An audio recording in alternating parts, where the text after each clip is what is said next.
football guy anymore, man.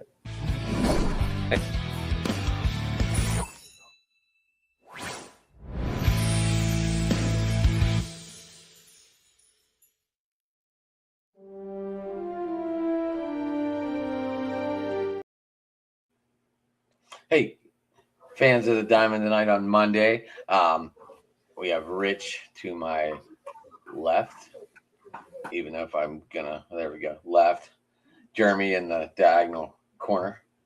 And right there is Rav. And how we all doing tonight, boys? Fantastic. What a turnaround for June for my Tigers. We're doing all right. We're doing all right. Tigers are interesting. What are they? 27 and 39. And what? 39. 12 games Well, below Germany. 500, but they went 5-1 their last 6 games, sweeping the Rays and then winning a series versus the Mariners. 2 good teams in the American League right now. Well, I'll tell you what, is Caminero struggling right now or what? He can't hit a basketball, let alone a baseball. Holy smoke. He's as hot as swinging he at was everything in but May, as cold he is. Oh, my he's God. swinging at everything but a strike right now. It's crazy. Yeah. And, I mean, I think we can all say he's one of the best players in the game. Mm-hmm. But he is just struggling bad right now. All right, Jay is logging in. He just texted me and said, "What channel are we on?" No. Talking about Jason? Yeah, he's coming right now. That's awesome. There he is. Yeah. There's the Dodger guy. All right, boys, we appreciate everybody joining us tonight. We'll see y'all next week. Jay, you can log in. You can come join us whenever you're ready. There he is. Oh. Boston Paul, what's up, my brother? What's up, Paul? How you doing tonight, buddy? Jason, good to see you. Long time no see. It's been what, 48 hours? A hefty 48 hours, but yes. Jason and I've been poking at each other for the last couple of days now. I still think that would be a good deal, that good move, though. Okay, Big Rich, you can just be quiet now. Let's go ahead and continue. What did I wait? Apparently, I missed something on Saturday. What are we talking about? In case you don't know, we Jeremy talked about a lot. Jeremy does the MLB roundtable on Saturday nights. I was not there. Obviously, work kicked my ass again, and I am sorry. I apologize. I think you missed a good show. It centered around Big Rich insinuating that the Dodgers were going to trade for Rafael Devers, and I shut that down like in 2 seconds of in 2 New York seconds. That was record time. Time. I will give it. Yes, I did see Willie. I did see something about Adames going to the Red Sox. Hey, that's fine. Adames can go to the Red Sox, but Devers is not going to the Dodgers. Andrew Friedman would be a good fit. Stupid. Yeah, where would he play? And where would he play? In doesn't matter. Exactly, Rav. And that's the way we want to keep. Once he gets hurt, he'd get playing time.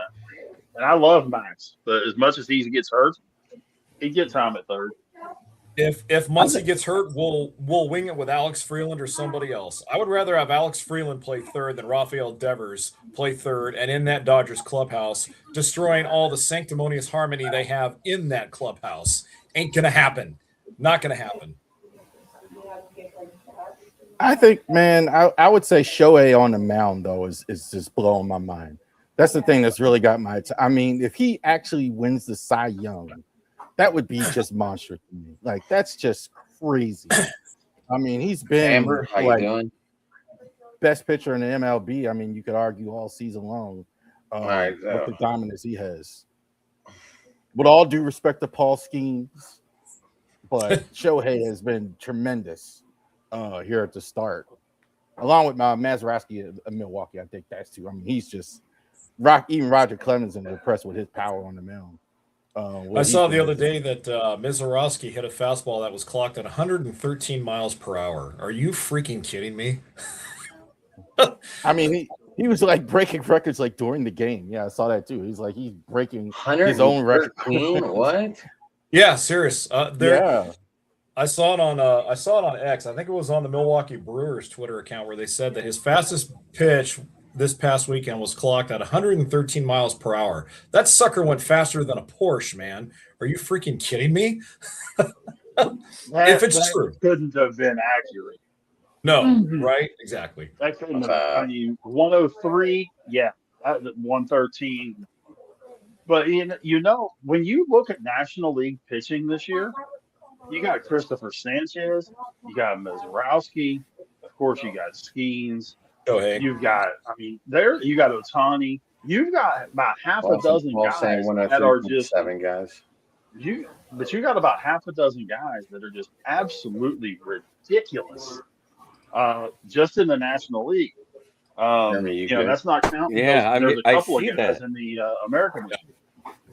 I don't know what that name means, but they're Japanese. Thank you for joining us. We're talking baseball tonight. Just to kind of touch back on what Rav said about Shohei, I don't think any of us really, truly, fully comprehend what it is that Shohei is doing on a historic level. And I know that we all say this. We all know what a tremendous player he's doing, or what a tremendous player he is. I'm sorry, but just to see him, the way he pitches is almost as effortless. At least it looks as effortless as it does with his hitting. And I watched 0.74, I believe, Jay. I'm sorry. A 0.74 ERA. Oh, yeah, 0.74 ERA. Rav, I think as we get towards the end of the season, the Dodgers are still going to put a hefty workload or innings limit on his pitching. And maybe around the middle of the season or towards at least before September. So that way they can conserve his arm for the stretch run in October. But Rav is right. what we're witnessing right now has not been accomplished in almost 100 years. And the last guy to do it was, he had the last name of Ruth. And his full name was George Herman Ruth. And you mean Babe? This is, and for me, I got to see him play as many Angels games as I have Dodgers games, because I went down and watched him play when he was with the Angels a lot. And it's just, I think he's actually better as a Dodger than he was as an Angel. And that's saying something. So Rav, he was with the Angels for 2 years, correct? Before he came over to you? No, he actually longer than that, Jeremy. He had been with the Angels for about, I think, 4 or 5, maybe 6. Yeah, 5 years.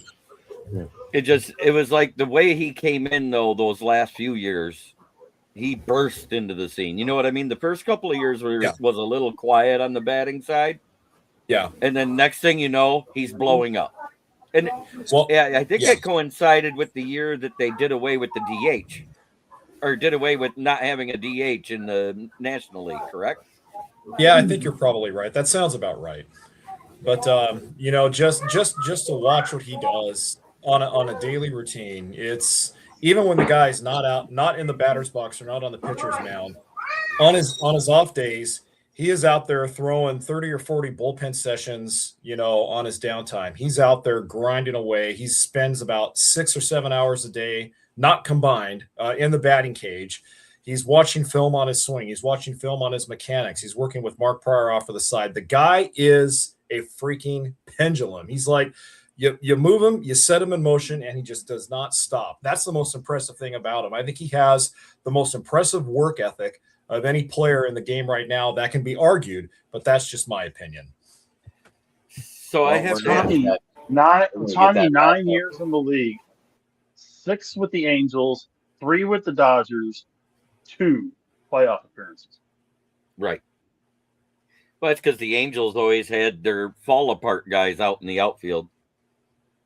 Mm-hmm. Major League Baseball is the best sport. It is one of the best sports. It's one of the few sports. That's 2 more than Mike Trout, I believe, too.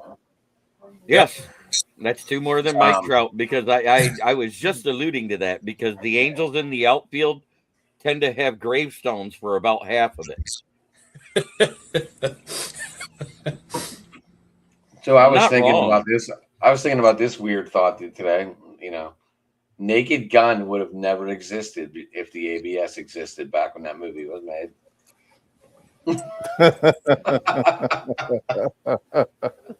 Then we would have never had Enrico Palazzo, man. That would have been a tragedy. Yeah. Hey, that was so long ago. O.J. Simpson was a mainstream star in that movie. In that movie. How much has that changed? O.J. was one of the stars of the movie. OJ still had commercials for Hertz. Yep. Oh, at that time. So on the Ohtani thing, he is in Pittsburgh. I don't know if they're here yet, but we do have a 3-game series with them. And we will get Skeens and Ohtani batting, but Ohtani pitches, I guess, Thursday, I think, Jay? Correct, yes. And Skeens on Friday? Yeah. Or Wednesday, okay. I knew it'd be a different day. I just had that strange feeling. Yeah, they weren't going to let that happen again. I would have loved for that to be head-to-head. Wow. I'm sorry. That would be must-watch baseball. Marky Mark and his Funky Bunch. No question there. I mean, that would have been. We talked about when it was Skeens and Wheeler and Skeens and Stroud. Skeens and Ohtani would have superseded all of it. Yep. It's kind of like the series when you got to see the Skubal versus Ohtani last year in season. That was must-watch baseball. Yep. Sure is. All right. So I say this. Okay. But I would say this is weird. But the first Sunday night game I watched this year, last week, where it felt like Sunday night baseball, the Giants and the Cubs, it kind of felt like a Sunday night game. Like they have really, you say inside the NBA isn't what it was since it moved to ESPN. They really I've had a harder time with the Sunday night baseball. Last week was good though. We had the Giants and the Cubs and all that. That was actually felt more like the bad part is that they're two floundering teams, so they matched up well with each other. It became must-watch baseball. Yeah. But did you guys see that 9th inning walk-off by McGonigal last night? Exactly what happened versus the Mariners in the 9th inning? Hit off the glove and went to the outfield. It was a shot. I mean, the guy was lucky to get a glove on it, but they said it hit a 102 off his bat, and it glanced off into the outfield, which allowed the 2 runs to score with 2 outs and 2 men on. Sorry, Jeremy. I was still crying like a little baby about USC choking their 3-1 lead against North Carolina heading into the 8th inning of the Super Regionals. I couldn't believe it, and USC. Was that the losers bracket? Was that the losers bracket of the region? No, that was the Super Regional. Super Regional. Super Regionals. Best out of 3. Well, let me tell you, Jay, West Virginia definitely said we're not going to play like UCLA against Cal Poly. I knew he was going to bring that up. I knew he was going to bring West Virginia in the conversation. They completely destroyed them. Rav, he deserves to, man. UCLA, biggest college baseball disappointment in the last 3 years. Hands down. All that talent, and they don't even get into the Super Regionals. You got to be kidding me, man. Maybe they have the number 1 pick in the draft, the most ballyhoo pick, and they're out already. Cal Poly beat them in the regular season. If anyone paid attention, Cal Poly beat them in the regular season. Yes. Oh. There's one thing I can tell you, Adam. West Virginia better not walk into that game against Troy on Thursday or Friday half-cocked. Troy can play ball. Well, that's what I mean. That's what I mean. Like they paid attention. They paid attention. They paid attention. They said we're not going to treat this team as a nobody. This team just beat the number 1 team in the country. Our Japanese viewer asked if we knew Ichiro. Yes, we know who Ichiro Suzuki is. Oh, yes. He's one of the first and best players from overseas to come here. One of the greatest hitters I ever saw. Greatest all-around hitters I ever saw. Hideki Matsui was good too. Yes, he Godzilla. was. The one they call Godzilla. Yes. Matsui-san with the home run. Unfortunately, he played for the Skankies, but he was still good. Yeah. Jamie's not here. We can call him the Skankmies. If you combine his defense, Ichiro is probably might be the best foreign-born player to ever play in the major leagues. Argument can be combined made. his offense and defense. Yeah. The man won about 400 Gold Gloves. Had an arm that I don't think anybody could rival his arm. And he broke George Sisler's single-season RBI record. Booyah! Ichiro himself is second only to one other player in Golden Gloves. Do we know who it is? Brooks Robinson. Greg Maddux. That's funny. Wow. Greg Maddux is so underrated. He won that every year, like automatically. Like everybody forgets that. Like he automatically won the He had 19, I think, right? Yeah. 16. 16. Close enough. You know what? All the players that have came over, there's only been one that kind of not did as well as everybody projected he would, and it was a pitcher, Daisuke. Look at MD being friendly, guys. Look at MD being friendly tonight. No rude comments yet. He must not be awake. No, he's being polite because we're here. Stanhope Park wasn't exactly that great, JB. Stanhope Park was not that good. You know what? Popped in on the chat too. Just want to say most of them have been very, very good, is what I'm saying. It's weird. Absolutely, yeah. How many have came over that has been good, whether they've been from Korea, China, or Japan. It's the same thing. Like was a decent pitcher until he had his elbow injury. But do you remember the greatest name? Do you remember the greatest name in the history of the Chicago Cubs? Kosuke Fukudome. Fukudome. Kosuke Fukudome played right field for probably about 7 or 8 years. Really good hitter, really good outfielder. Fukudome. Like his on the back of his I remember him. Fukudome. I remember. And we just had the Schmitz show up. What's up, Dylan? It's also to like overseas players in the NBA. Unlike players where they come straight from high school, they come from college. These guys come from Japan. They've already been playing 10, 11 years already in the league. So they're ready to go often a lot of times. Also, the advantage they have, especially, and I saw this last year with Sugano, like there's no book on them. They don't know. You haven't seen them. A lot of them have these funky deliveries. They don't know what they do. You don't have a book on them. So you got about a half a year where they couldn't figure them out. Like you saw that with Hideo Nomo. They just didn't know what to do until he got to the break when he first got to the league. Yeah. It was called the submarine angle of how his arm released the baseball, where it kind of went. It wasn't sidearm. It was more almost like a fast pitch underhand to the side. Mm-hmm. Yeah. And nobody could read it. For the first 2 seasons, no one could read it. And then he hurt his elbow and he lost his velocity and was never the same after that. Consider this. With all the years that Ichiro played in Japan, he played 19 seasons in Major League Baseball, had 3,089 hits, scored 1,420 runs, stole 509 bases, and hit 311 for his career.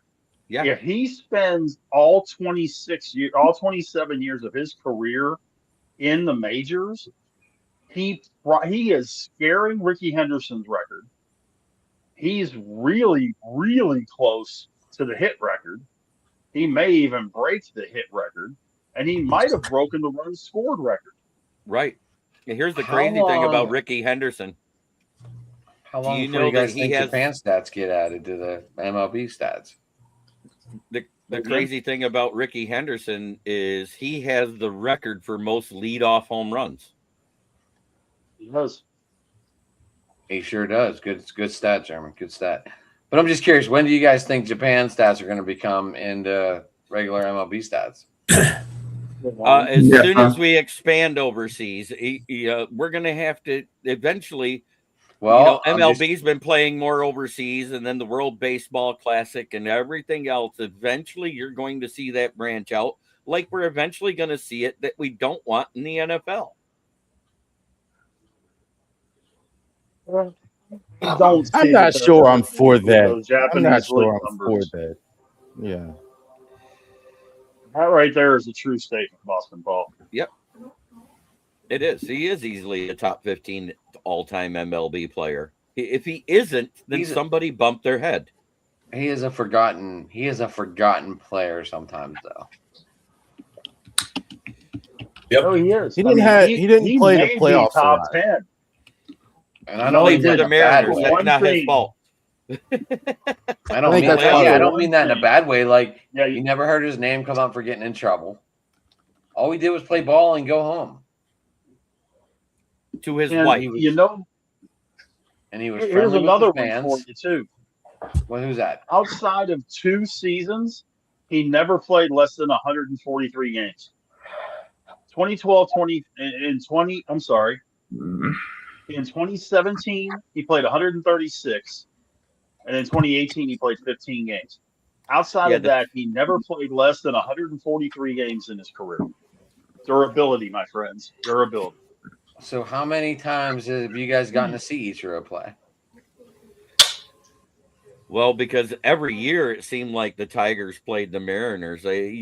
That's almost like live. Live. I got to see him twice at Comerica Park. I probably saw him half a dozen, maybe 10 times. I saw him 3 times. They were in the same division as the Rangers, so they played a ton. And I watched it. I saw him 3 times when the Mariners would always play the Angels. I would always take a drive down to Anaheim and watch him down there. So that's when I saw him. I saw him 5 times. I got to see 2 of the best. If you got to see them play, you got to see 2 of the best hitters of that generation. Because Edgar Martinez, to me, is one of the best right-handed hitters that ever walked. I don't know if there was a better DH ever than Edgar Martinez. I mean, in terms of that's pretty much the guy I think about when you talk about the DH position, either him or Harold Baines. And he had better numbers than Baines. I'm just talking about Baines was DH for so many years. But, I mean, you talk about guys. I think those two also. You're not going to put Ortiz in that conversation? I want to say Poppy's the one. Poppy or Martinez for me. I don't think Harold Baines. Yeah, I don't see Harold Baines either. But I would say, like, people would say Martinez and Ichiro. I think most people would say, casual fan, like especially Derek Jeter's a better player than they are, right? And they were not. They were not taking any backseat to Derek Jeter. But I think all those other things, Rich and I talked about it, like, Derek was in New York, he was a star, he played well, blah blah blah blah. He did all those things, etc. And since he retired, the Yankees have not done well to get to the World Series. Yet when they get there, they haven't won since Jeter retired. And I think a big chunk of that is, I mean, you didn't just have Jeter. You had Paul O'Neill, you had Bernie Williams, you had those other guys that weren't exactly the upper echelon players, but they were those guys that could conceivably be the next level and were so damn good. And clutch. 4 there. Posada, those guys. Posada, yeah. Jorge Posada. And don't forget, they had the best closer probably of all time at the time in Mariano Rivera. Best closer ever. Well, yeah, of any. Hey guys, rapid fire. Who wants to go first? To go first? Jeremy. What? Basically 2 months from the trade deadline. Tarek Skubal threw his first rehab start yesterday. Looked great. Do we know if he'll be rejoin the Tiger rotation this weekend? B, can he help Detroit get a surge going? He is not returning this week. It's 2 weeks away before he returns there because he did a single A assignment. It wasn't triple A. He's going to do a single A. He did a single A. Why then, Jeremy? It was single A with the West Michigan Whitecaps. In 4 days from now, he's going to make a start with the Double A Erie Seawolves in Erie, Pennsylvania. And then 4 days after that, he'll make a start with Toledo. If everything goes right, within 2 weeks, he'll be back in the rotation with the Tigers. Scott Harris has officially came out and told everybody to quit calling.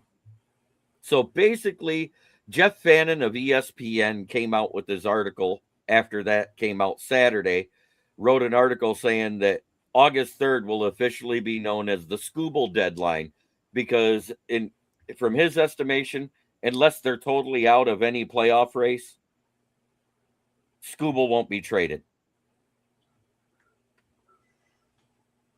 But then all Detroit's going to get for Skubal is like the 32nd pick in the draft. We don't care. Will they? Are they going to resign him? Have they said anything, Jerm? What's this? They still are working with Scott Boras to try to get an extension done, but everything's kind of coming to a halt with the CBA lockout looming. And I think that's the biggest thing holding up the extension talks, because no one's going to know how much money they have if they put a cap ceiling in Major League Baseball. I wouldn't even consider that. Go ahead, Ralph. Yeah, I wouldn't even consider trading him. I mean, that's just insanity to me. Why on earth would you even think about trading a guy with his ability? Back-to-back Cy Young winner. Yeah. Unless he's absolutely telling you he doesn't want to be there, I guess in his four and a third innings that he pitched on Sunday, he had 9 strikeouts. He didn't allow a run, and he literally was averaging about 97.4 miles per hour with his pitches. In single A, you don't see that kind of speed. I was going to say that's a little bit above the grade there, Jerm. Yeah, a little above the grade. Yeah, but one of the things that I've heard, and I've seen this from the very beginning of the negotiation process, and with this, Skubal is looking at 5+ years, 40 to 50 million a year, and 2 surgeries in his 30s. Well, 3 in his 30s. Unless my name is the Yankees or the Mets, I'm not putting up that kind of cash for that, which may help open the door for Detroit. Plus, like Jeremy was saying, depending on how this whole salary cap things works in, Detroit may not have the cash to be able to do that. Well, Gleyber and Baez both come off the books next year. That's an automatic $50 million. So if all they want to do is sign Skubal at that price, they could, even with the salary cap. Because right now where we're sitting, we'd have about $30 million left. You add that $50 million in, you could sign him and still have $30 million for your rookies and other free agents to join the team next year if the cap is set at $245 million. 0.8, like they said. Jason.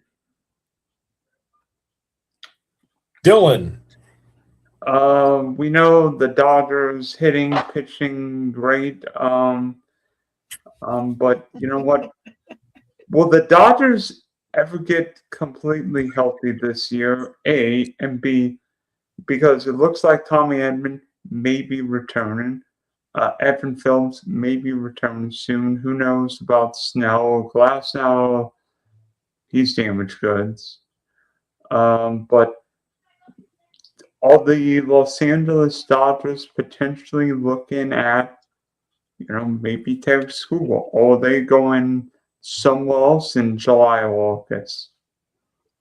I'll answer your first question, which was, will they ever be fully healthy? The answer to that is no. In fact, I saw an interesting graphic today where the Dodgers over the last 5 or 6 seasons have lost a combined 3,756 games due to the injured list, because they've had more injury list stints, or they've been at the top of injured list stints than any other team in Major League Baseball. I would like to say fire the training staff, but I think at this point that's a rather moot point. Also, when you look at the Dodgers, they are an older roster, Dylan. They have an average age of about 35.6 years. Mookie, no spring chicken anymore. Freddie, no spring chicken anymore. Will Smith is damaged goods. So, no, they will never be fully healthy. The Dodgers will always be dealing with injuries, which is why they value depth so much, why they have so many guys that can play multiple positions. So when that does happen, you can fill in the gaps and survive. Now, as far as Edman coming back, hopefully that will help. They are going to give him the full 3 to 4 weeks to rehab at AAA just to get his legs back under him. Forget about the ankle for a second, just to get his baseball legs back under him. As far as Glasnow is concerned, this is a typical Glasnow IL stint. He usually goes on the injured list every season about this time, and he usually stays on it until late August, early September. And Glasnow's back problems, he's always going to be dealing with these. This is something that will not cure, and he's getting older. So the older he gets, the worse his back gets. Go ahead, Jeremy. What's up? That's similar to what LVE had down there in Dallas, right? That degenerative neck disease is what he's got. Yeah, it's a degenerative back condition for Glasnow. I guess the way they described it is he had a growth spurt in high school that caused him to have the back problems, and he's been dealing with it ever since. So, Glasnow we won't get back for a while. Blake Snell just had the Scooble scope, as they call it, and so he started throwing from flat ground. But best case scenario for Snell probably does not come back until mid to late August at best.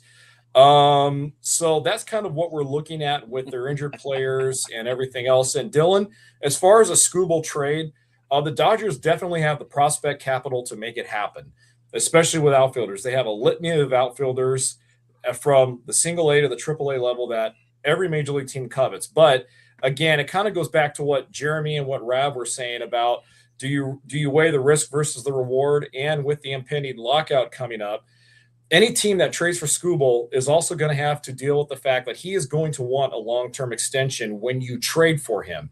And are you going to sign him to a long-term extension before a CBA? The answer to that is no. So while the Dodgers match up well with the Tigers for a trade with Scooble, on a scale of 1 to 10, 10 being the most likely to happen, 1 being the least, I'm going to put it right now, Dylan, at about a 2 or a 3, just because of some of those factors and a lot more. I say a 4 because let's say we get to the end of July, which is what they're putting as the benchmark to grade it on whether or not we trade Scooble. If we're not 6 games or more out of the wild card, Scooble will get traded on August 3rd. If we are in the wild card or only a couple games out of it, we're not trading them.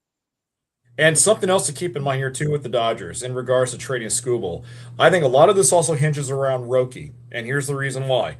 Roki has pitched better, a lot better in his last 4 or 5 starts. And he is trending more upwards than he is downwards.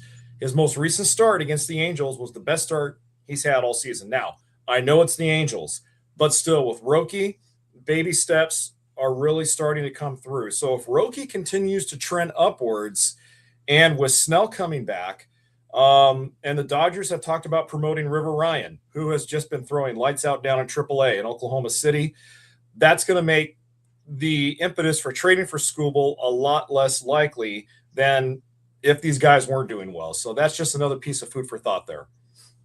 Rich. Before you go, Dylan, just want to let everybody know Adam had a power failure at his house. That's why he popped off a little bit. It just came back on a little bit ago.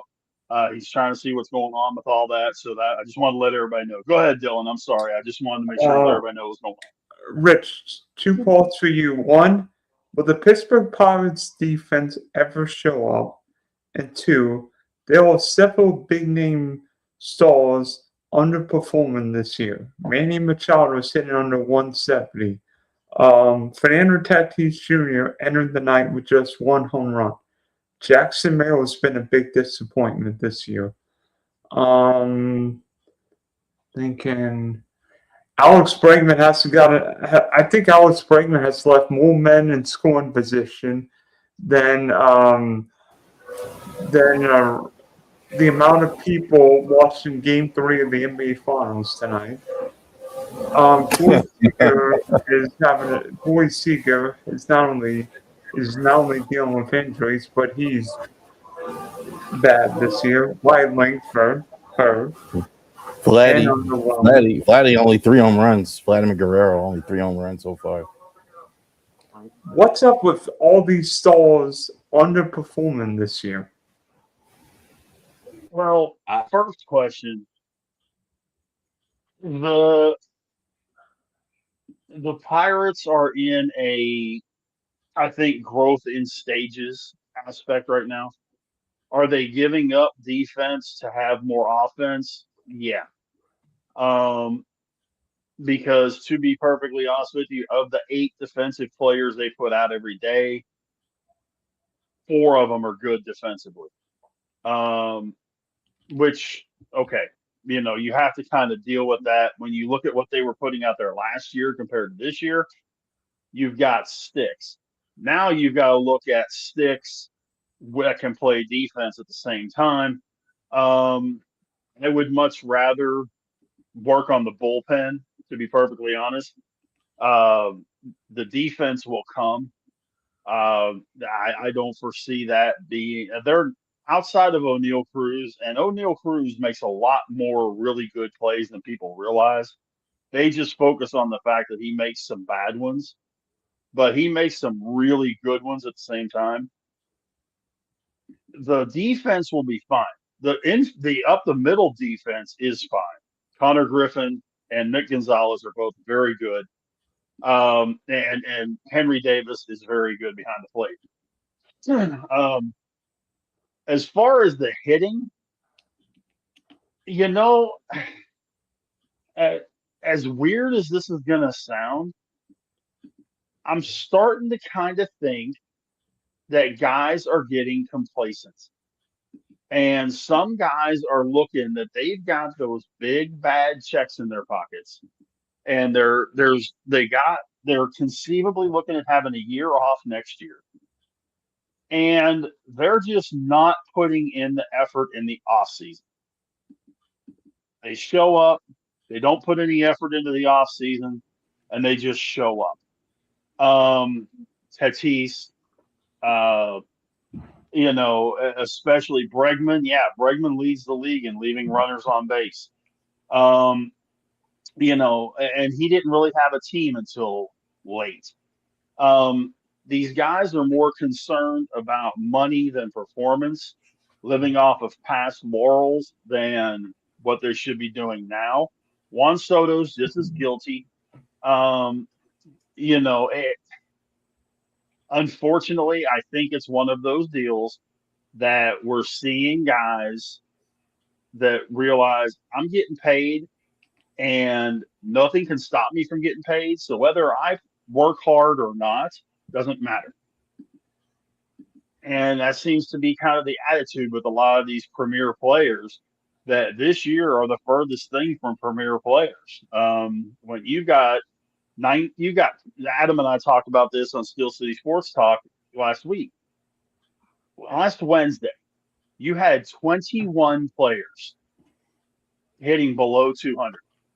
Of those 21, 16 of them have played in at least one All-Star game. And that included guys like Machado and guys like Cal Raleigh and guys like that. So yes, most definitely there is an issue there. I just think it's more of they don't care because they know they've got their money, and what's the team going to do? So they're not going to put the effort in. Yeah, everything went black in my house. That was fun. There's been some power outages in my house. That's what I heard. False. Are the Houston Astros going to get whole again? Because seemingly, the Astros are starting to get healthier. Josh Hader's back. Hunter Brown may or may not be getting close to returning. I mean, could the Astros make a run and steal the AL West? Because seemingly nobody wants to win that division. Other than maybe Seattle. It's a slowly working process, but Hunter Brown is getting back on a field. I say on a field. He'll be back Wednesday in Sugar Land. He goes to AAA on Wednesday for his rehabilitation. Yainer Diaz should be coming back soon. He's going out on a rehab assignment. I think he's going to Sugar Land as well. Brandon Walter, is in the midst of a throwing progression at the team's complex. I know that, but he's down in Florida, so he might be down there a little while before things go well with him. Lance announced that he'll begin a throwing progression as well over there in West Palm Beach. Christian Javier, possibly. He's going to Corpus. He starts his rehab Wednesday as well, but he's going down to Corpus to play there. And we just had another injury, but it's not severe. Nick Allen was injured yesterday with the left hamstring, but he's on a 10-day IL. He'll be back. So, yeah, we're slowly making progress. I know they just started. I forgot they're playing in freaking Anaheim. They just started. I went check on it. So, no score, top of the second. They playing good ball right now. I was watching the NBA Finals. I'm trying to win money. And Karl Anthony Towns might ruin that. But, no, they're slowly making progress. We'll see who wants it more whenever they got to play Seattle again in like a month or two. Charles. Yes, sir. O's. Did you? What was your view of the Gunnar Henderson, Ernie Clement play yesterday? Because to me, that looked like an egregious running out of the baseline. Dylan, I knew what the question was before you even said it or thought of it. I knew you were going to ask that question yesterday. That was. Let me tell you something. Josh Lewin, I was listening to the game on the radio. I was driving my daughter, and he was being nice. He's like, well, the Orioles had opportunities to win the game. No, they got ripped off. That's complete garbage. Like, you can't. This is a MLB umpire. You're supposed to know you run out of the baseline, you're out like that. Clearly, he was out of the baseline, and it cost the Orioles a game. You know, now you could say that, well, the next guy came up, you could have handled. No. Baseball doesn't work that way. Sports doesn't work that way.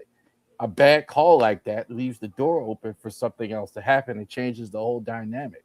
So that is a little league call. Clearly, the guy was out. He should have been called out. It was a double play. And then you let the guy go on base, and then all craziness happens.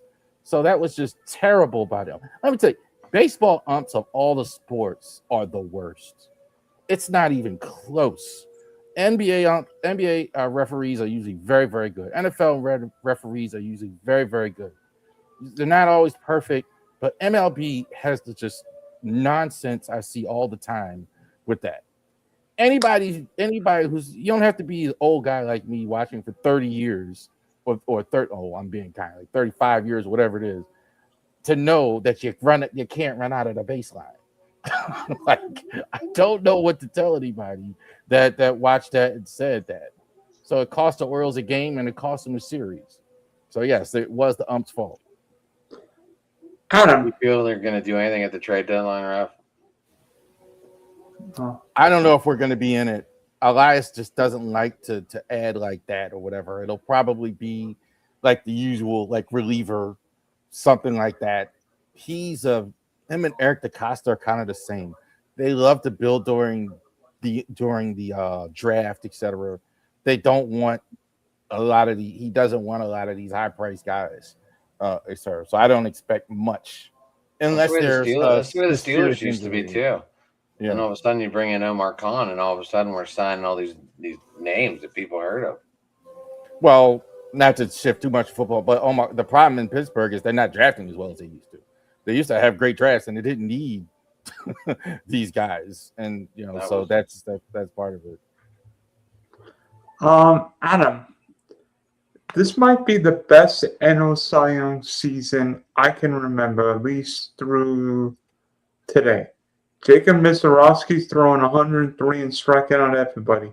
Shohei Ohtani's EOA is what, 0.92, Jason? 0.74. Christopher Sanchez put up 50 plus consecutive scoreless innings. Chris Sale's doing Chris Sale things, and Paul Skeens has hit the skids, but we know Paul Skeens is going to put it together. Is this the best NL Cy Young season right now we've seen? Well, I think that's really gonna. I mean, it's right now. It's fun to watch, but like Jay was saying before you popped on, Dylan, Jay was saying that they might shut down Ohtani so his arm doesn't tire out before the playoff run. So I don't know if that's going to kill possibly his Cy Young run.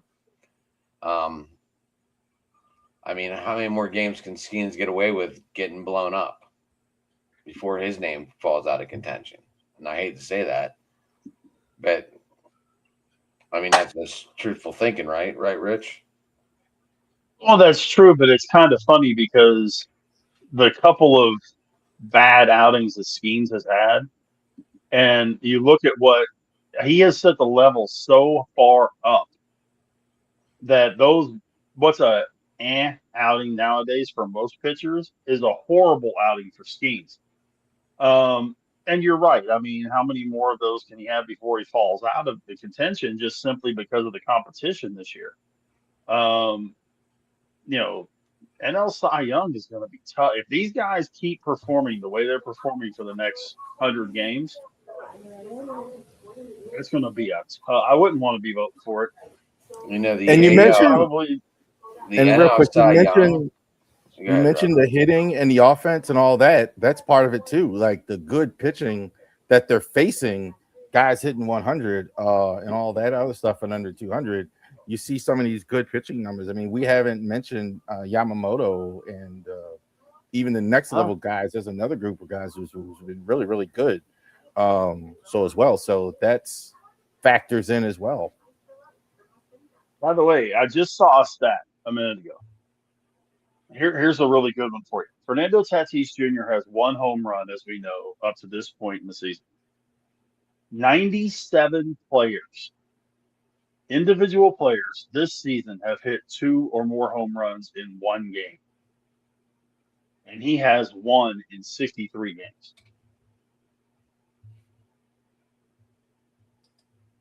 So I thought that was an interesting stat that 97 guys have doubled Tatis's home run output in one game than he has in 63. Dylan Dingler being one of them. I was kind of off the Padres at the beginning of the year. I mean, I kind of, I don't want to say I smelled this out a little bit, but they are like, those guys are getting, there used to be this young team with a lot of these emerging players. I looked at the rosters, like a lot of these guys now are over 30 now. Like Machado, I mean, still good players. I mean, Machado, Bogarts, like Cronenworth, those guys are not young guys anymore. Darvish is gone. Still too over. Go ahead. No, I said, and they're still too over. Yeah, they're still pretty good. I mean, but I just don't. I just think the window's closing for them to be this great team we're all looking forward to like that. I think like they're an older team now. I mean, I think they're a good team, but to be this team to challenge the Dodgers, I'm not so sure about that. I think you're right. I feel the NL Cy Young is a lot like the AL Rookie of the Year race going on right now. That's exciting to watch. You got McGonigal, you got DeLauder, you got Bonanza. You also have Basayo. Right. There's a couple of people all up for Rookie of the Year. Yeah. Yeah, Murakami. That's right. I mean, obviously, Jeremy's going to say McGonigal's going to walk away with it hands down, right, Jeremy? No, I think he's one of the front runners for it. Anybody who says he isn't paying attention. As long as he's batting .290 and hitting with some pop like he's been doing, he has been getting extra base power. It just has only been a couple of. It's just been only a couple of home runs. One of them being yesterday. That 3 RBI performance, you can't say that wasn't the reason the Tigers won, because the last 2 RBIs came with 2 outs in the bottom of the 9th. Oh, he had a home run yesterday. That was 1 RBI. Yeah, and then the walk off. The better one was the walk-off line drive off the second baseman's glove. As far as I'm concerned, that was the hit of the game. And Parker Messick, I And want you to got say too, he's been really good as well. Yes. Yes, and Conley it's funny. early. It's 4 people from two teams. Well, one person from one team and 3 people from the other team. Which would be the Guardians and the Tigers. I mean, obviously, you can throw in the kid from Seattle too, right? Isn't he on fire? Or was but you got Early, you got Murakami, you got Early's a pitcher for the Red Sox. Murakami from Seattle. I'm trying to think of who you're thinking of. I could have sworn I heard. Shout out to the White Sox too, not being terrible. Good for them, man. It has been good. At least And, they have been good. One of my rapid fire topics brought up the fact of their 22 home runs they had, but 20 of them came from the injured Murakami. So I think it's kind of weird that they talk about the 22 home runs by the 3 young guys, but they failed to mention that Murakami was leading the Rookie of the Year for the AL at that point because he had 20 dingers, and he still leads the AL right now in home runs with not playing the last 10 days. And he's going to be out for a longer time. Right, because it's a grade 2 hamstring tear, which means it may possibly still need surgery. You don't want to play around with that at all. You want to just wait. No, I would probably with that. You probably want to wait to the break at least, in my opinion. Is that one of those injuries where you just want it to tear right away, and that way you can get it fixed? You'd rather it be the grade 3, need the surgery to be able to come back in 8 to 10 weeks, than have it be grade 2. Grade 2 is that gray area where it might snap all the way needing the surgery, but it's just sitting there kind of lingering, and you got to just sort of take it easy and sit and watch. And that has to be killing him with the season he was having. Me as a player, as the guy that severed his Achilles tendon and know from watching on the sidelines how much that sucks. It's awful to watch your team have success without you. When you were the leader of that clubhouse as a rookie.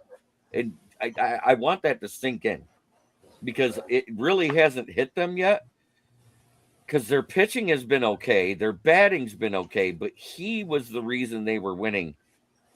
Yeah. I mean, they were terrible. He also, they were terrible for years. Well, but it goes back to our earlier discussion too. Yes, he's a rookie in MLB, but he played 6 years in Japan. Right. It's not like he's 19 years old and just, Connor Griffin or somebody like that. Or Kevin McGonigal. 26, 27. Yeah.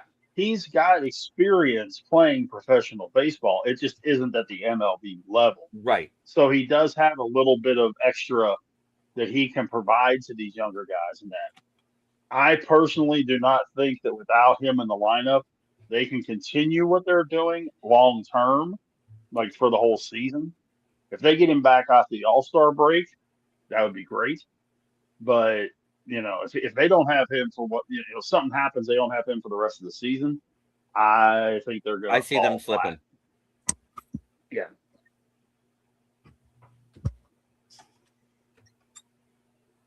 $100%. I see them slipping if he doesn't come back. Yes, he did. He did. Mm-hmm. Okay. He did. By a landslide, if I remember right.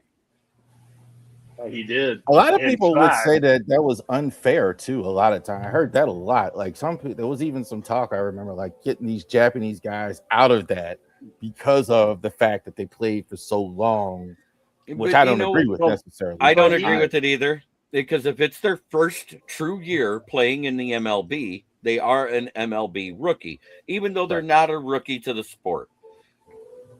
Well, the other part, he also that year did something that only 2 players in the history of baseball have ever done. Care to name that? Was it the 30-30 club? 30 doubles, 30 stolen bases? No? What was it? And when I tell you what it is, you got to tell me who the other guy is.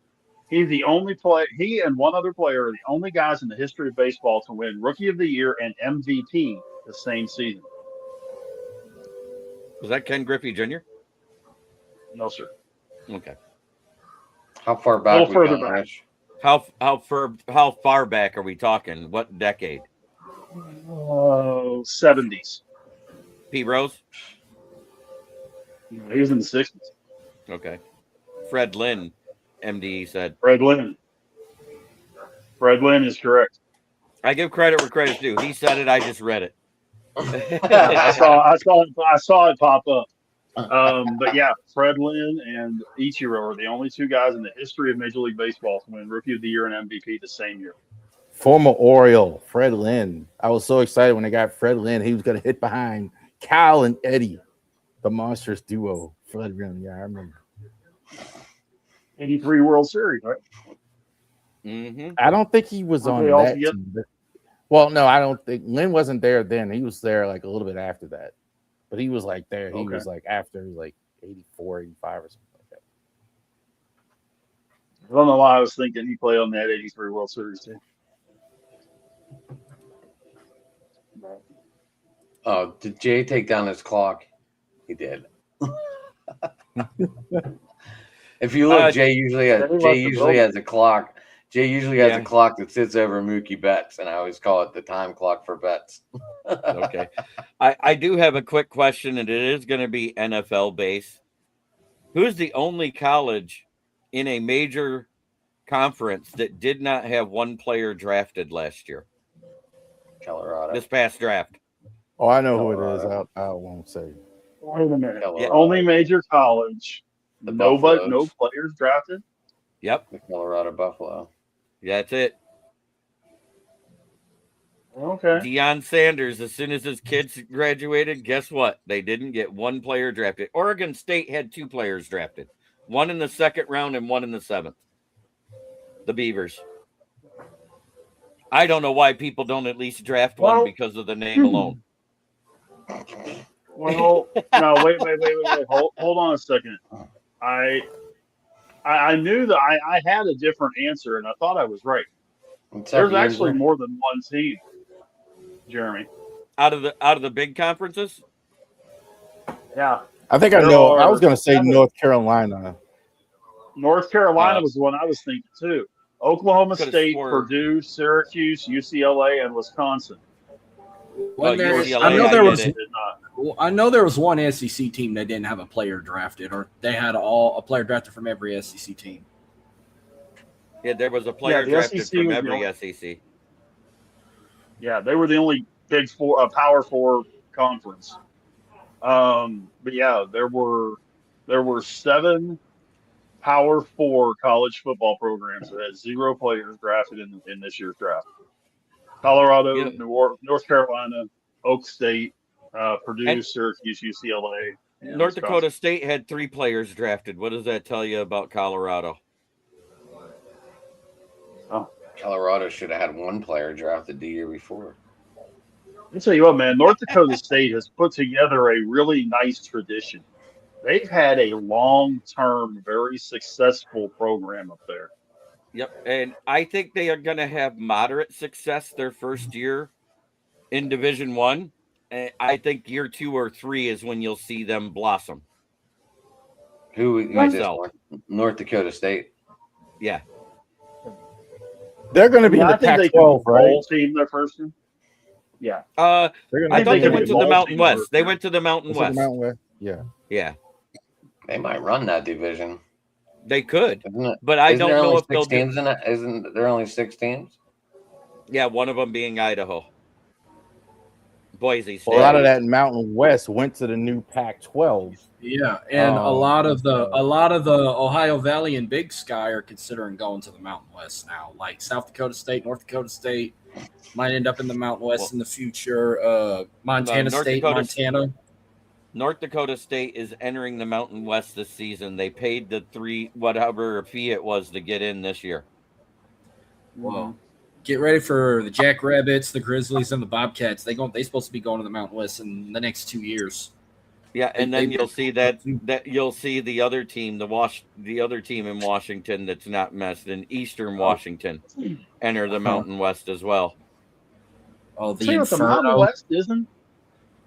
The Mountain West is a decent looking conference. Air Force, Hawaii, Nevada, New Mexico, North Dakota State, Northern Illinois, UNLV, UTEP, and Wyoming. No, And now North Dakota State, and they're going to be adding. They'll probably add South Dakota State, and then Montana and Montana State. I'll start watching Pac-12 football when Boise State starts playing. Yeah, Spurs choked away their chance at winning the finals when they lost 2 in a row at home. This game tonight has been physical, though. Like the Spurs have learned their lesson. They are smacking each other in the mouth as they and playing for the championship. They're not getting pushed around. Don't bet Karl Anthony Towns to make any threes either. He's too chicken shit to try. I call him Kevin Duckworth. Like for those fans that remember who Kevin Duckworth was for the Portland Trailblazers. Everybody else, I need one more 3. Karl still needs 3. Fucking piece of shit. As soon as these other 3 hits 3, Knicks are out rebounding. They're pretty much even in steals. The turnovers have been crazy. The ball over 9 times. The field goal percentage is pretty even at 53.2 to 58.5. The 3-point percentage is pretty even. Spurs are down to 38.9, and the Knicks are up at 47.1. That's not even. That's a 9-point difference. Well, they're pretty even they're pretty even in fouls. They're close up in points in the paint, but the Knicks are overshadowing in fast break. San Antonio can't even get a fast break point to save fucking life. But the Spurs are fighting harder in this. They are smacking them in the mouth. Like every time Brunson does anything, they're taking his tail to the ground. As you only thing Spurs are doing good at, they're doing good in this leading in assists and steals, but blocks are pretty even. I mean, you only got that's the only thing Karl's freaking good for is blocking outside of Wemby. Because they're like the 2 biggest giants on the court. You know, I'm starting to think that you're not a fan of Karl Anthony Towns, man. Well, I'm not a fan of him. I should have listened to everybody and say, don't put him trying to make a 3. You ain't gonna win shit. I should have did Jose Alvarado or Jalen Brunson. I wouldn't know. I don't watch the games. I watch a game cast just so I can keep up with stats. Hey, oh no, since Detroit's out, I haven't watched the game. Somebody was serious. I was telling my wife earlier. Somebody was serious about it's Trump's fault if they lose. Your wife didn't say that. That's what Stephen A. says. If the Knicks lose, it's Trump's fault. Well, they should be fine. Fucking Danhausen's in MSG right now. Trump is a native New Yorker. Why wouldn't he want to see what's wrong with people? Because they're so blue over there. And I ain't talking about the Knicks colors. Stephen A. is not the only one that said that, and it's AOC and a couple other people have said that. Yeah, like they were serious. Whatever lets you sleep at night. You know, if you want to lay the blame on him or Danhausen or whoever, you know, that's whatever. I think the Danhausen thing is actually kind of funny because the curse was originally on Stephen A. Then it got put on the Knicks, and then it got moved away from the Knicks. But yeah, the Danhausen thing is pretty. They booed Trump tonight. Well, I guess it's. I can tell you what. They booed him during the national anthem, but then anytime they showed him again, they were cheering for him. That event that you're about to host there, the UFC, they will not be booing him there. It's going to be his birthday. They're going to be treating him like royalty. Every time he goes to a UFC event, he gets a standing ovation. Well, yeah, it's his birthday. Of course he's going to get an ovation. By the way, the claw looks outstandingly badass at night. The what? So now that you got that downloaded, how does that sound with that video there, Marky Mark? You're only going to hear it during intros for the audio. It's so hard to find 4K wrestling clips to make a damn 1.5 minute intro video. That project might take a while, but you'll hear it on the audio side starting tomorrow. I'm I'm watching a panel full of jokers talk about baseball and sports, not the NBA. Danhausen is more interesting in MSG than anyone. I love it. And yet, let me tell you something. You guys don't have to take that. You guys don't have to be called jokers like that. Y'all don't have to take that. By the way, the I'm a claw, joker. I think you're talking about us, buddy. We love it. by the way, the claw is that structure they built at the White House over the octagon. Right. That's going to be the lights and all that. Looks badass. But anyway, here's what he doesn't understand is us as content creators. We don't care what you call us as long as you watch the content. You can call us anything you want for all we care. As long as that counts on the YouTube. How about 3 of them? Go ahead, Jeremy. I'm sorry. In the immortal words of Steve Miller, I'm a joker, I'm a smoker, I'm a midnight tail roker. Toker. It's a midnight toker. Sorry, I'm drunk when I hear that song every time. The only line I'll get right is some people call me the Space Cowboy or the Gangster of Love. That's as far as I can go. And somebody referenced that when they talked about where was it? I got to read that off. And of course, do we know what pro wrestler was named the Gangster of Love? Was that Dude Love? No. Come on, Marcus, you got to get this, man. Michael Edwards referenced you earlier. He said Scooble pinching against Sigale hitters is like Marky Mark in a bar with 23 recently divorced wives looking for a cup. Hang on, easy fishing. I just turned my headphones back on. Wait, what was the question, Rich? I'm sorry, I just turned my headphones back on. The Gangster of Love in wrestling. Oh, that's Bruce Pritchard, Brother Love. No. Sweet Stan Lane. Cornette always called him the Gangster of Love. Why? I thought that was Brother Love. I think it was Jim. I kept thinking Jimmy Garvin was the guy. I thought it was Dude Love. Jay, you good buddy? You disappeared for a while. Yeah, I had to have a heart-to-heart talk with my daughter, but it's all well, all good. Heart-to-hearts are always good with the kids. Yes, they are, especially when they are hormonal 16-year-olds. I thought you said hard, like you fussed at her. No, I didn't fuss at her. It was one of those. It was kind of like a come to Jesus moment. So just kind of think of it that way. Does she need to come on the podcast and talk to us, Jeff? I don't think so, Adam. I can make a good psychologist. I can make a good counselor. We're just talking about podcast. We were just talking about content. We could throw it in that we're all therapists. With all due respect, my friend, it might make it worse. Hey, Jay, just remember, I had 2 sets of female twins. That was a polite way of saying, Adam, you're too cute. Get off the camera and maybe.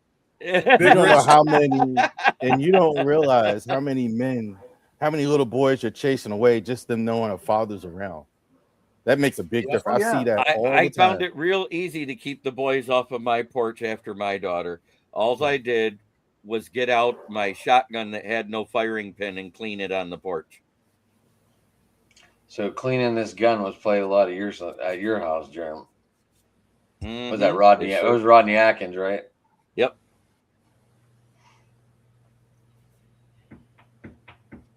I had one boy run so fast. I was very fortunate. I never had to chase any of them. They knew who I was. Everybody at that high school knew who I was. I got a daughter 19 and one 15. Jason, did you read MDA's statement? No, I missed it. What did it say? It says, but holy cow, for the love of God above, please, Jason, never ever let your daughter around this degenerate group. Oh my God. All hell's to the no. That's why I said bringing her on this show might actually be a lot worse, or it might do worse for her than do good. So no, I'm heeding that advice and taking it in full. Thank you for the advice. My daughter, her favorite team is the Dodgers. Doesn't like anything about baseball, but she seems to have a thing for Asian baseball players. So that's why she likes the Dodgers, because she knows that's where the money's at. Jay, can I Can I have a I Steeler was question pumped up for you one real night. quick? Oh, you're taking an interest? No, it's a guy. I was like, oh, I know nothing about this combo, but is Tanyan and Rogers a good combo? I figured I'd ask because they played on Green Bay. You know what? I really think a lot of it depends on what their skill set is, Adam. Because yeah, they both have a familiarity with each other from their days in Green Bay. So that's good. That's good. You bring in somebody for Aaron that he has a little bit more faith in, a little more confidence in at this point. But really, I think it depends on their skill set. What does Tanyan have left to offer? What does Rogers have left to offer? So I think from a chemistry standpoint, yes, it's good. But I mean, we'll have to wait and see what the finished product is like for both of those guys once they take to the field. I give Rogers till week 11 through 13 to start showing he's dying. So he needs I'm giving it sooner. Week 8, man. I'm week 7 or week 8. Well, week 8's in Paris, so you know they're not going to live that one. Or no, week 7's in Paris, right, Mark? We're not got sure he's going to be any good, even if he's healthy. He's going to be the oldest quarterback in the league for a while, and he's already said he's retiring for sure after this year. So you know, when the guy already says it before the season, maybe he's already retired mentally. So we'll see. I mean, maybe he'll retire after he throws a touchdown because his last pass was an interception, pick 6. I hope that somebody steals his shoes or something and he can't show up first game and Howard's got to go in for him. Please. I don't want him out there at all. I mean, that's exactly how Ben Roethlisberger got in there. Maddox got injured and never got back on the field. So, you know, you never know. Greatest day, one of the greatest days of my Steeler fandom. I played ball against Tommy Maddox all through Pee Wee ball and all that kind of stuff in Arlington. I knew him. He was a jerk off then. He's a jerk off now. So, you know, that was no big deal. When he had to leave the game and Ben came in, I was super psyched when Ben got drafted. I was all happy about that. I think we all were. Guys, I do have to jet out. John Elway and Shannon Sharp didn't like him either. I'm sorry, go ahead. Yeah, we can shut it down, boys. I know I only got through one question, and that was the trade deadline. Did all of you at least have a chance to talk on that part? Yeah. Because my power went out, and Dylan did lead into the question I had, so that was a good thing. But yeah, I am. Yeah, so it felt good to be back on the air, just to be on the air tonight, guys. It really did. I feel like I haven't been on the air for like ever, except for last Wednesday for a little bit. So I want to shout out that Wednesday night, 9:30 p.m. on the NFL Roundtable Talks, we are doing our AFC and NFC East previews of the season. So that's looking at their schedule, looking at their additions, and taking a guess at what you think the win window of each team in those divisions are. And anyone that wants to join, shoot me a message. MDE, if that was a quick hookup, I would probably not be back on the screen yet, buddy. Jesus Christ.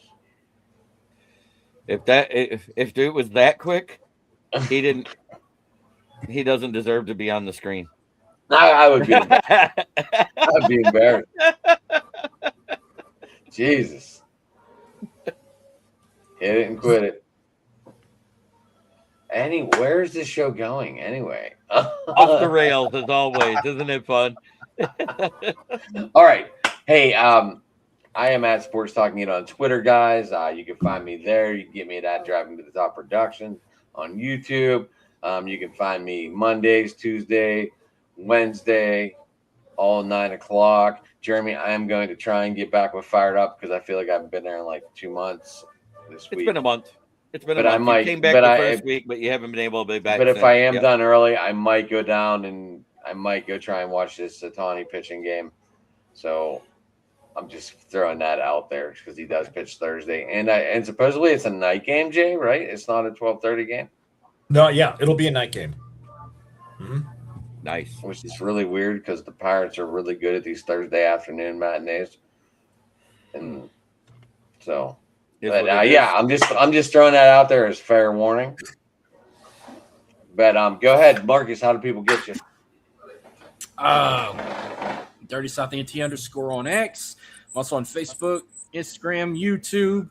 This week, I'm hopped on tonight. I'll be on open mic tomorrow night. Thursday. I'm doing Thursday.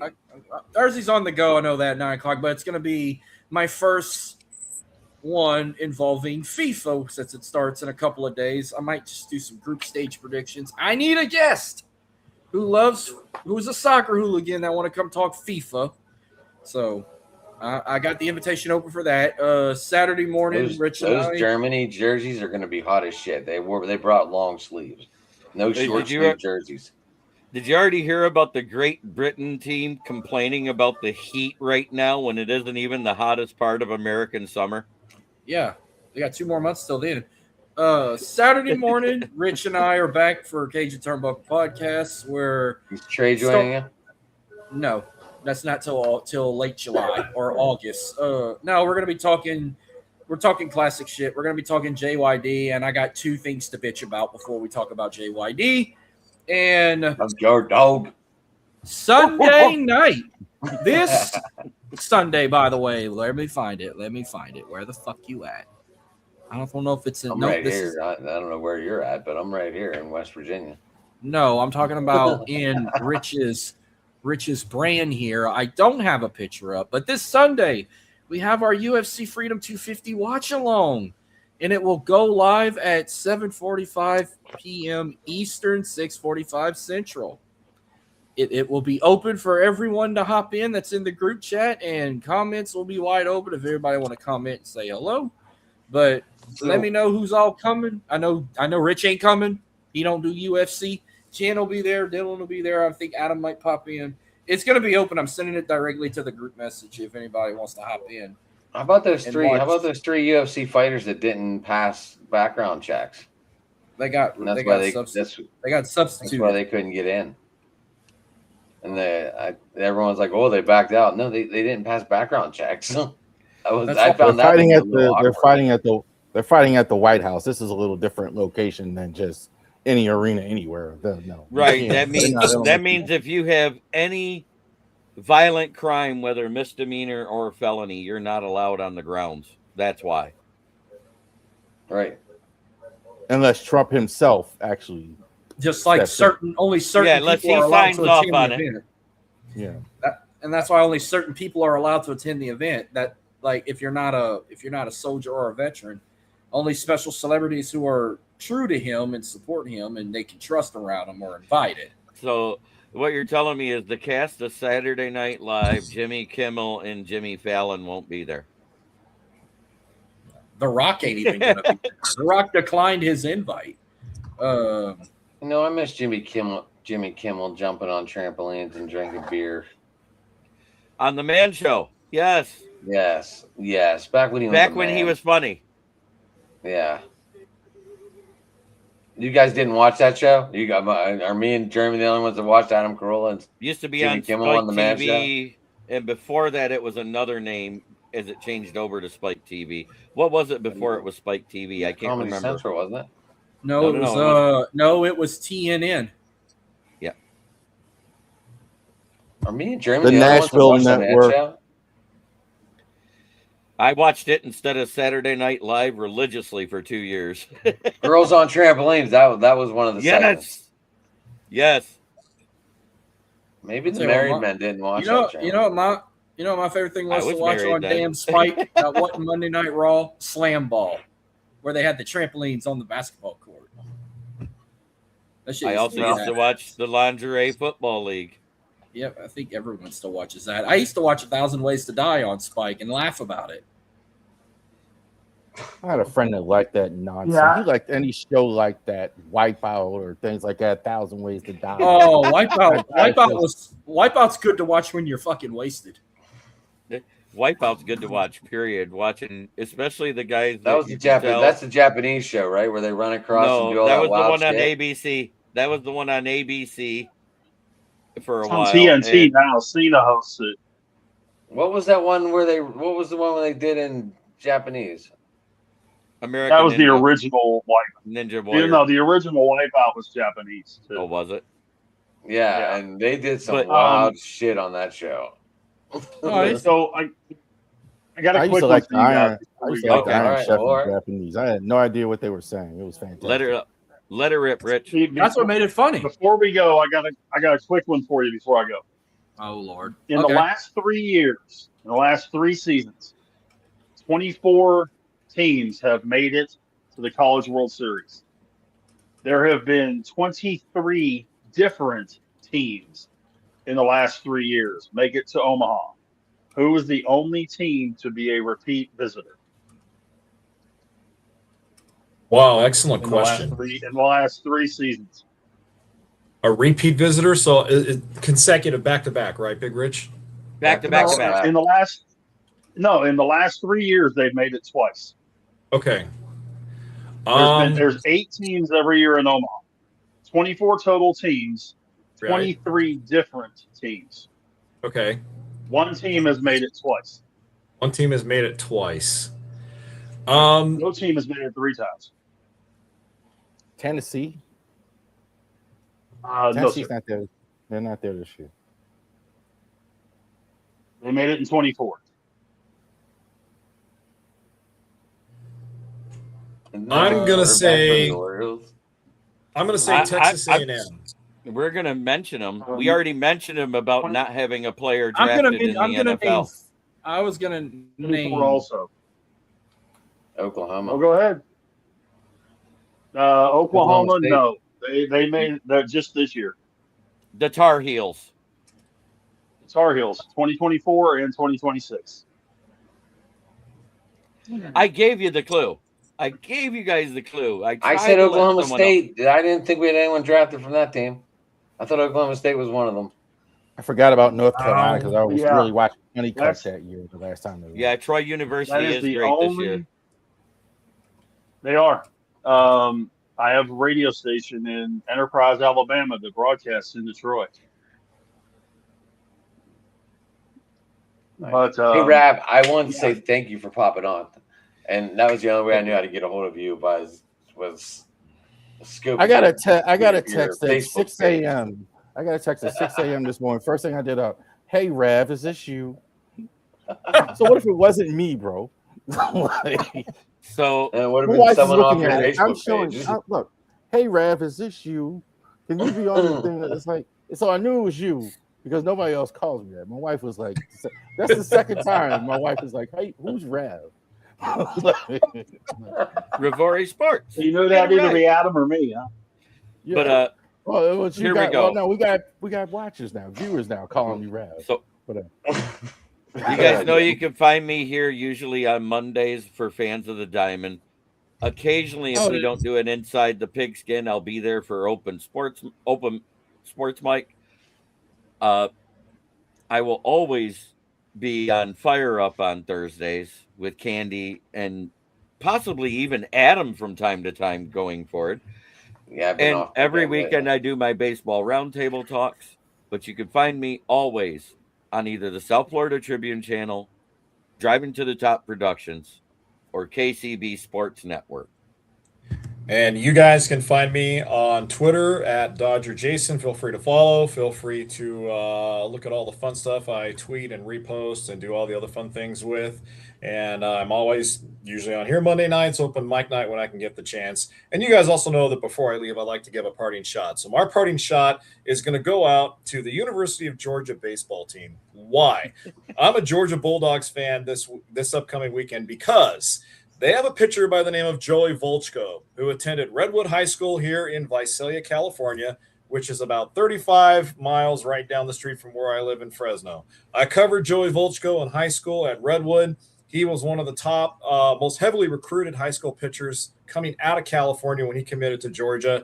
He's now the only player with Central Valley roots left playing for a College World Series. So this weekend, I'm not a Fresno State Bulldogs fan. I'm a Georgia Bulldogs fan. Go Joey Volchko. Go Dogs. By the way, Georgia in the College World Series for the first time since 2008 when my Fresno State Bulldogs defeated them.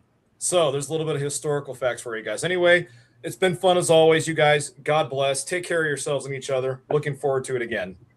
Thank you for coming on, sir. I meant to tell Jeremy thanks, but he's vanished. That guy's ready for his own show by those intros. So, real quick, Ravery Sports Blog Spot this week. So we're gonna do those of you who watch the podcast don't know Ravery Sports Blog Spot every morning at 6 a.m. Our first interview with the general manager of the Frederick Keys. We're gonna have our first print interview on the blog this week. It's gonna be printing on Friday, so definitely too to be on our social media platforms as well. And this week, Ravery Sports Podcast. Definitely 2 top 10 quarterbacks in the NFL.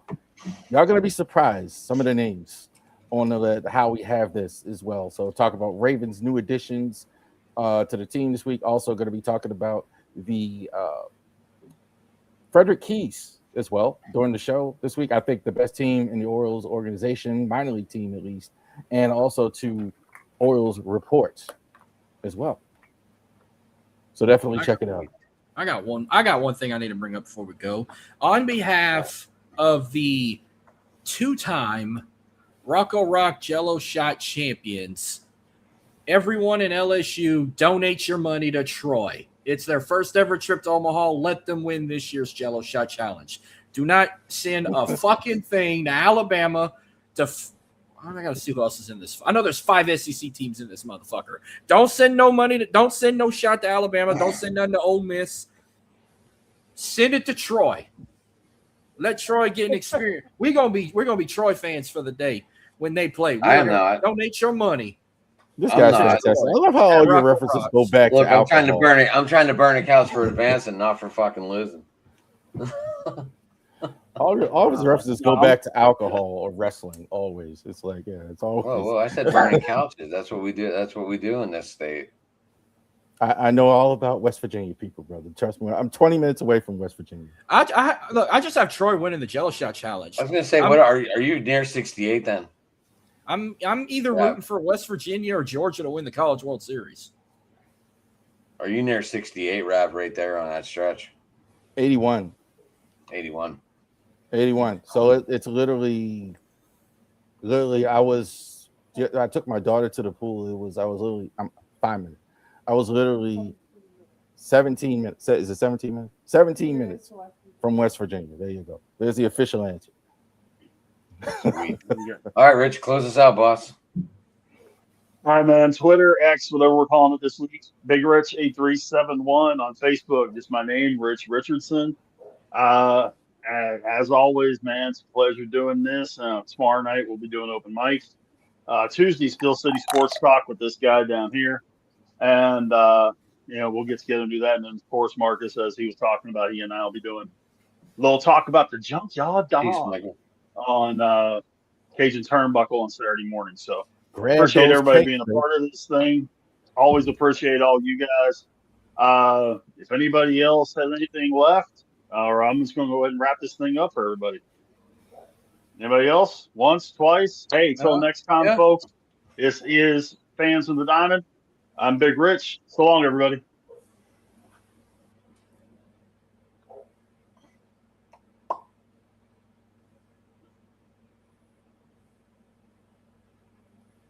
Wow, we're still live. Doesn't want to close. Carl Anthony Towns, if you don't get